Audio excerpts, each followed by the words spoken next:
இப்போ நீங்கள் பார்க்குறது Yamaha பார்த்தீங்கன்னா, இப்போ ரீசென்ட்டா லான்ச் பண்ண எஃப்செட்ல உங்களுக்கு ரேவ் அப்படிங்கிற மாடல். இந்த ரேவ் மாடலை பொறுத்த வரைக்கும் 1,50,000 ஆன் ரோட் ப்ரைஸில் உங்களால் பை பண்ண முடியும்.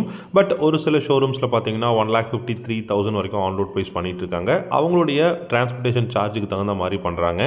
இந்த எஃப்செட் ரேவை பொறுத்த வரைக்கும் பார்த்தீங்கன்னா உங்களுக்கு பை ஃபங்க்ஷனல் எல்இடி ஹெட்லைட் வந்து கொடுத்துருக்காங்க அண்ட் எல்இடி இண்டிகேட்டர்ஸும் வந்து அவைலபிளாக இருக்குது. பைக்கோட பில்டு குவாலிட்டி எல்லாமே பார்த்தீங்கன்னா இப்போ Yamaha இந்தியாவில் வச்சிருக்கக்கூடிய எஃப்செட் வெர்ஷன் 4 அண்ட் வெர்ஷன் 3 மாடலோட பில்டு குவாலிட்டி மாதிரி தான் இருக்குது.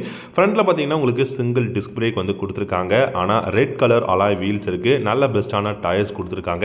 டெலஸ்கோபிக் ஃபோக்ஸ் ஃப்ரண்ட்டில் இருக்குது. அண்ட் பைக்கோட ஓவரால் டிசைன் பார்த்தீங்கன்னா இப்போ இருக்கக்கூடிய Yamahaவோட எஃப்செட் மாடல் மாதிரி தான் இருக்குது. அதாவது எஃப்செட் தான் இருந்தாலும் டீலக்ஸ் அப்புறம் வெர்ஷன் 3 வெர்ஷன் 4 மாதிரியான அந்த டிசைனில் தான் இருக்குது.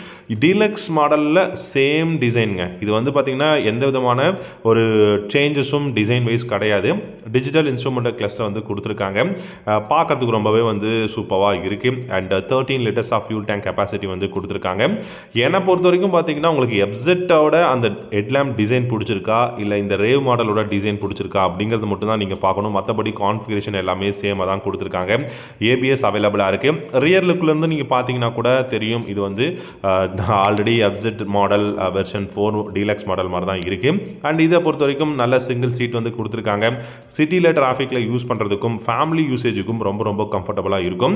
இந்த மாடலை பொறுத்த வரைக்கும் நல்ல கலர்ஸ் கொடுத்துருக்காங்க. பிளாக் அண்ட் கிரே அப்படிங்கிற 2 நியூ கலர் வந்து அவைலபிளாக இருக்குது. இந்த மாடல் 1,50,000 ஆன் ரோட் ப்ரைஸில் இன்றைக்கி இந்தியாவில் கிடைக்கிறதுனால டெஃபினட்டாக ஒரு வேல்யூ ஃபார் மணியான பைக் அப்படின்னு சொல்லலாம். ஸோ உங்களுக்கு இந்த பைக் பிடிச்சிருக்கா அப்படிங்கிறத கமெண்ட் செக்ஷனில் சொல்லுங்கள். தேங்க்யூ ஸோ மச் ஃபார் வாட்சிங்.